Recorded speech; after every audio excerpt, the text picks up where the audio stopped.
কালকে একই দিনে পড়েছিল সংক্রান্তি এবং একাদশী, অথচ একাদশীতে চাল, আটা, ময়দা, সুজি কিছুই খাওয়া যায় না, কিন্তু সংক্রান্তিতে পিঠে খেতে হয়। তাই বানিয়ে নিলাম সাবুদানার পিঠে, যেটা একাদশীতেও খাওয়া হবে। খেতে কিন্তু দুর্দান্ত হয়েছিল, তাই রেসিপিটা আপনাদের সাথে শেয়ার করছি। আপনারাও খুব সহজে এই পিঠে বানিয়ে নিতে পারেন। নমস্কার বন্ধুরা, হেসেল বনলক্ষ্মীতে আপনাদের সকলকে স্বাগত। সাবুদানা পিঠে বানাবার জন্য এখানে আমি 1 বাটি সাবু নিয়েছি, তাতে ওই বাটিরই হাফ বাটি জল দিয়ে দিলাম। জলের পরিমাণটা অবশ্যই ঠিক রাখতে হবে, জলটা সাবুর ওপরে অবধি উঠে থাকবে না, মানে সাবুটা জলের মধ্যে ডুবে থাকবে, আর চামচ দিয়ে খুব ভালোভাবে সাবুদানাগুলোকে জলের মধ্যে ডুবিয়ে দিতে হবে। আর এইভাবে জলের পরিমাণটা ঠিক দিলেই সাবুদানাটা ভিজেও যাবে, অথচ সাবুদানাতে এক্সট্রা কোনো জল থাকবে না। এখন সাবুদানাটা ঢাকা দিয়ে 2 ঘন্টার জন্য ভিজতে দিতে হবে। এখন পিঠের পুরটা তৈরি করার জন্য কড়াই গরম করে কড়াই দিচ্ছি হাফ বাটি পরিমাণ গুড়, আর তাতে সামান্য একটু জল দিয়ে দিলাম। গুড়টা এখন গলিয়ে নিতে হবে। গ্যাসের ফ্লেম লোতে করা আছে। প্রথম দিকে একটু নাড়তে হবে, না হলে গুড়টা তলায় ধরে যেতে পারে। গুড়টা এখন সম্পূর্ণভাবে গলে গেছে আর গুড়টা ফুটতেও শুরু করেছে। এখন এর মধ্যে দিচ্ছি 1 বাটি পরিমাণ নারকেল কোড়া। নারকেলটা এখন গুড়ের সাথে খুব ভালোভাবে মিশিয়ে নিতে হবে, আর নারকেল দিয়ে গুড়ের একটা পাক তৈরি করতে হবে। নাড়ু যেমন শক্ত হয় সেরকম শক্ত হবে না, একটু নরম করে পাকটা তৈরি করে নেব। এখানে আপনারা খেজুর গুঁড়ো দিতে পারেন, তো আমি আজকে খেজুর গুড় দিইনি এখানে, অথবা চিনি দিয়েও এই পাকটা করতে পারেন। তো দেখুন বন্ধুরা, খুন্তি দিয়ে নাড়তে নাড়তে পাকটা হয়ে গেল। এর থেকে আমি আর বেশি শক্ত করব না, কারণ ঠান্ডা হলে এটা একটু শক্ত হয়ে যাবে। এই পাকটা হয়ে গেছে, গ্যাসটা বন্ধ করে দিচ্ছি। ঠান্ডা হলে এটা আরেকটু শক্ত হবে। এদিকে সাবুটা যেটা ভিজিয়ে রেখেছিলাম 2 ঘন্টা পর দেখুন এটা পুরো নরম হয়ে গেছে। সাবুটা খুব সুন্দরভাবে ভিজে গেছে, আর এতে একটুও জল নেই, তাই হাত দিয়ে মেখে নিচ্ছি। কিন্তু এটা মোটা দানা সাবু, তাই হাত দিয়ে মাখতে একটু অসুবিধা হচ্ছে, তাই এটা অতক্ষণ ধরে না মেখে মিক্সার গ্রাইন্ডারে 1 পাক ঘুরিয়ে নেব, তাহলে এটা তাড়াতাড়ি মাখা হয়ে যাবে। তাই সমস্ত সাবুটাই আমি মিক্সার গ্রাইন্ডারের বাটিতে ভরে নিলাম। তো দেখুন বন্ধুরা, এই সাবুটা একবার ঘুরিয়ে নিলাম, তাতে সাবুটা মাখা হয়ে গেল, হাত দিয়ে আর মাখতে হলো না। এখন এটা একটা বাটিতে তুলে নিচ্ছি।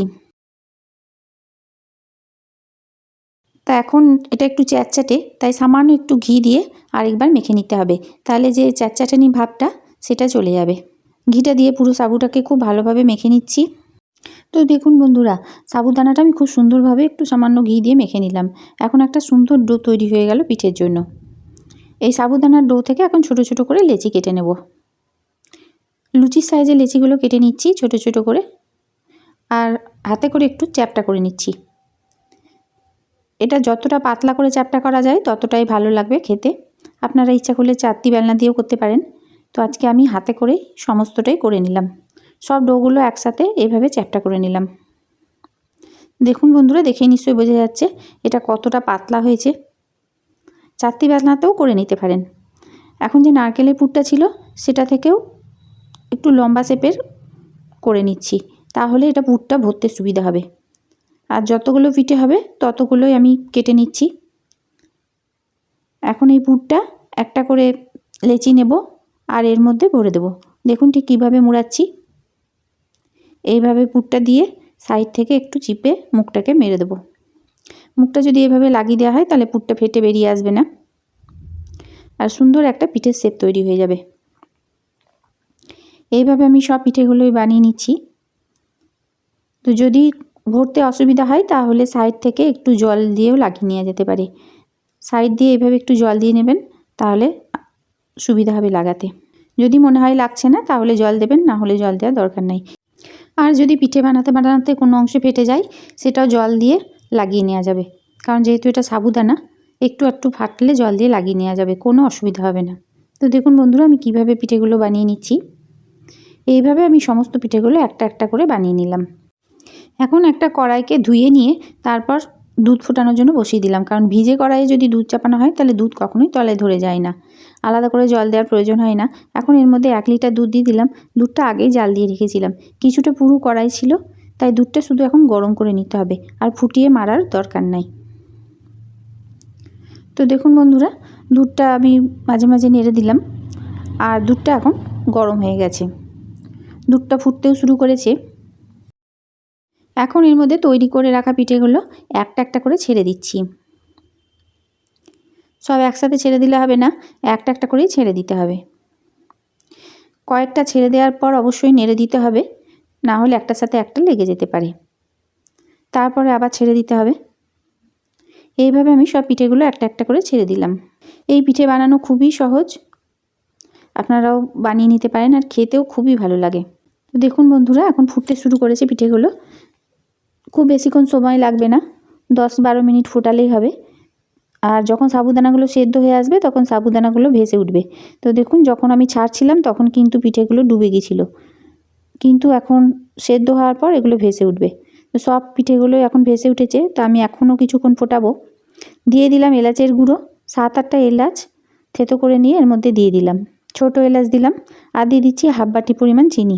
চিনিটা আপনারা আপনাদের প্রয়োজন মতো দিতে পারেন। আমি এখানে হাফ বাটি দিলাম। আপনারা যদি ইচ্ছা করেন তাহলে খেজুর গুঁড়ো দিতে পারেন, খেজুর গুঁড়ো দিলেও কিন্তু খেতে খুব ভালো লাগবে। এখন এটা আমি ফুটিয়ে নিচ্ছি, দুধটা যতক্ষণ না একটু পুরো হয়। পিঠেগুলো বেশিক্ষণ ফোটালেও কিছু হবে না, যেহেতু এটা সাবুদানা তাই কোনো পিঠে ভেঙে যাবে না। তো দেখুন, আমি 10-12 মিনিট হাই ফ্লেমে ফুটিয়ে নিলাম। দুধটা এখন অনেকটাই পুরো হয়ে গেছে। এর থেকে কিন্তু যদি আর বেশি ফুটাই তাহলে কিন্তু ঠান্ডা হলে এটা আরও জমে যাবে, যেহেতু এটা সাবুদানা তাই এর থেকে আমি আর বেশি ফুটাবো না। দুধটাও পুরো হয়ে গেছে। আর পিঠেগুলো দেখুন কতটা সুন্দর লাগছে, একবারে ট্রান্সপারেন্ট হয়ে গেছে, কাচের মতো দেখতে লাগছে, মনে হচ্ছে কাচের পিঠে। কতটা লোভনীয় লাগছে পিঠে, আর একটা পিঠেও ফেটে যায়নি। দেখুন পিঠেগুলো কতটা সুন্দর হয়েছে, আপনারাও বানিয়ে নিতে পারেন। আর যদি রেসিপিটা ভালো লেগে থাকে তো প্লিজ লাইক, শেয়ার, কমেন্ট করবেন। আর যে সকল নতুন বন্ধুরা রেসিপিটা দেখছেন তাদের যদি ভালো লেগে থাকে তো চ্যানেলটিকে সাবস্ক্রাইব করে পাশে থাকা বেল আইকন অবশ্যই প্রেস করবেন, যাতে আমার নতুন ছাড়া ভিডিওর নোটিফিকেশান আপনাদের মোবাইলে আগে পৌঁছে যায়। আর কমেন্ট করে বলবেন এই সাবুদানা পিঠে খেয়েছেন কিনা। যদি না খেয়ে থাকেন তাহলে অবশ্যই একবার বানিয়ে দেখবেন, আর কমেন্ট করে জানাবেন কেমন লাগলো। আশা করি আপনাদের সবারই ভালো লাগবে। ছোট থেকে বড় অবধি দেখবেন রেসিপিটা সবার পছন্দ হবে। এখন গ্যাসটা বন্ধ করে দিলাম। যে কোনো একাদশী বা ব্রত উপবাসে আপনারা এই পিঠে বানিয়ে খেতে পারেন। রেসিপিটা যদি ভালো লেগে থাকে তাহলে প্লিজ চারিদিকে একটু বেশি বেশি করে শেয়ার করুন আত্মীয় স্বজন বন্ধু বান্ধবদের কাছে, যাতে সবাই এই রেসিপিটা দেখে বানিয়ে নিতে পারে। আমার এই সাবুদানা পিঠে বানানো হয়ে গেল, ঠান্ডা করে পরিবেশন করব। সমস্ত রেসিপিটি দেখার জন্য হেসেল বনলকীর তরফ থেকে অসংখ্য ধন্যবাদ।